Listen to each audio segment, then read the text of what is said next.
ದೇಶದ ಅಭಿವೃದ್ಧಿಗೆ ಮೂಲ ಸೌಕರ್ಯಗಳೇ ಬಹುಮುಖ್ಯ. ಸಾರ್ವಜನಿಕ ಕಟ್ಟಡಗಳು, ಮನೆ, ರಸ್ತೆಗಳು, ಸೇತುವೆಗಳು ಹೀಗೆ ಎಲ್ಲದಕ್ಕೂ ಭದ್ರ ಬುನಾದಿ ಹಾಕಿ ಕಠಿಣವಾಗಿ ಶ್ರಮಿಸುವ ಜೀವಿಗಳಂದ್ರೆ ಅದು ಕಟ್ಟಡ ಹಾಗೂ ಇತರೆ ನಿರ್ಮಾಣ ಕಾರ್ಮಿಕರು. ತಮ್ಮ ಶ್ರೇಯೋಭಿವೃದ್ಧಿ ಬಿಟ್ಟು ಕಾಯಕವನ್ನ ನಂಬಿ ಅಲ್ಪ ವೇತನದಲ್ಲೇ ಜೀವಿಸುತ್ತಿರುವ ಲಕ್ಷಾಂತರ ಕಾರ್ಮಿಕರಿದ್ದಾರೆ. ಇಂಥವರ ಸರ್ವತೋಮುಖ ಬೆಳವಣಿಗೆಗೆ ಸರ್ಕಾರ ಆಗಲಿ ಸಂಘ ಸಂಸ್ಥೆಗಳಾಗಲಿ ಯಾವುದೇ ಸೌಲಭ್ಯಗಳನ್ನ ಒದಗಿಸಿರಲಿಲ್ಲ. ಇದನ್ನ ಅರಿತ ಕೂಡಲೇ ಕಾರ್ಮಿಕರ ನೆರವಿಗೆ ಧಾವಿಸಿದ್ದು ಕಟ್ಟಡ ಮತ್ತು ಇತರೆ ನಿರ್ಮಾಣ ಕಾರ್ಮಿಕರ ಕಲ್ಯಾಣ ಮಂಡಳಿ. ಕಾರ್ಮಿಕ ಸಚಿವ ಸಂತೋಷ್ ಲಾಡ್ ತಮ್ಮ ಮಾರ್ಗದರ್ಶನದ ಹೊಸ ಯೋಜನೆಗಳನ್ನ ಅನುಷ್ಠಾನಕ್ಕೆ ತರಲು ದಿಟ್ಟ ಹೆಜ್ಜೆ ಇಟ್ಟಿದ್ದಾರೆ. ಕಾರ್ಮಿಕರಿಗೆ ದಾರಿದೀಪವಾದ ಕಲ್ಯಾಣ ಮಂಡಳಿ, ಸಾಮಾಜಿಕ ಭದ್ರತೆ ಒದಗಿಸಲು ಭದ್ರ ಬುನಾದಿ.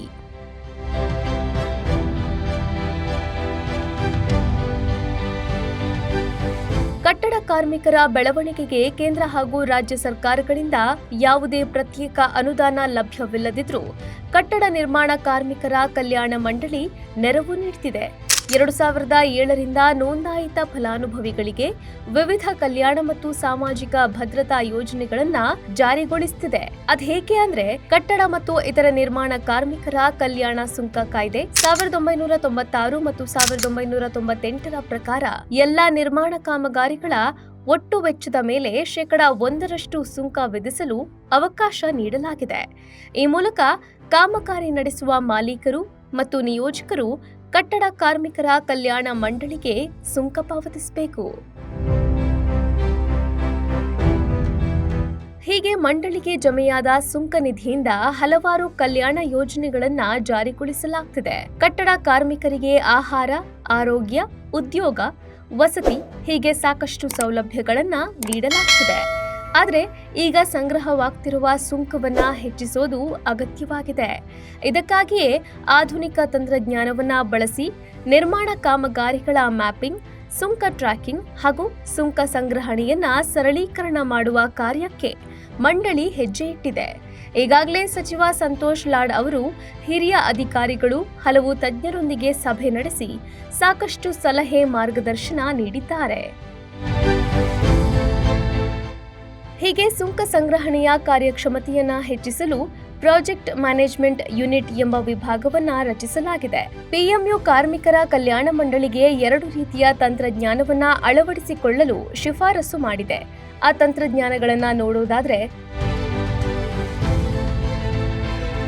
ಸುಂಕ ಟ್ರ್ಯಾಕಿಂಗ್ ಮತ್ತು ಮಾನಿಟರಿಂಗ್ ಸಿಸ್ಟಮ್ ಅಳವಡಿಸೋದ್ರಿಂದ ಸುಂಕ ಸಂಗ್ರಹಣೆಯನ್ನ ಹೆಚ್ಚಿಸಬಹುದು. ಜೊತೆಗೆ ಜಿಐಎಸ್ ಆಧಾರಿತ ಉಪಗ್ರಹ ಮತ್ತು ಡ್ರೋನ್ ತಂತ್ರಜ್ಞಾನವನ್ನ ಬಳಸೋದ್ರಿಂದ ಈ ಹಿಂದೆ ವಿವಿಧ ಕಾರಣಗಳಿಂದ ಮಂಡಳಿಗೆ ಜಮೆಯಾಗದಿದ್ದ ಸುಂಕದ ಮೊತ್ತವನ್ನ ಗುರುತಿಸಿ ವಸೂಲಿ ಮಾಡಲು ಸಹಕಾರಿಯಾಗಲಿದೆ. ಹೀಗೆ ಪಿಎಂಯು ಶಿಫಾರಸುಗಳ ಆಧಾರದ ಮೇಲೆ ಈ ವಿಶೇಷ ತಂತ್ರಜ್ಞಾನಗಳನ್ನ ಬಳಸಿಕೊಂಡು ತಪ್ಪಿ ಹೋಗಿರುವ ಸುಂಕ ಹಾಗೂ ಈಗಿರುವ ಸುಂಕ ಸಂಗ್ರಹಣೆಯನ್ನ ಬಲಪಡಿಸಲು ಕಟ್ಟಡ ನಿರ್ಮಾಣ ಕಾರ್ಮಿಕರ ಕಲ್ಯಾಣ ಮಂಡಳಿ ಹೆಜ್ಜೆ ಇಟ್ಟಿದೆ.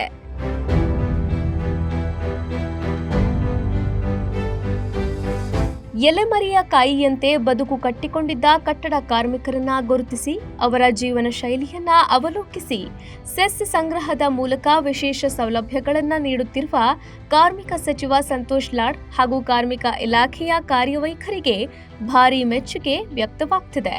ಜೊತೆಗೆ ತಮ್ಮ ಕರ್ತವ್ಯವನ್ನ ಉನ್ನತ ಮಟ್ಟಕ್ಕೆ ಕೊಂಡೊಯ್ಯುವ ಪ್ರಾಮಾಣಿಕ ಪ್ರಯತ್ನಕ್ಕೆ ಶ್ಲಾಘನೆಗಳ ಮಹಾಪೂರವೇ ಹರಿದು ಬರ್ತಿದೆ.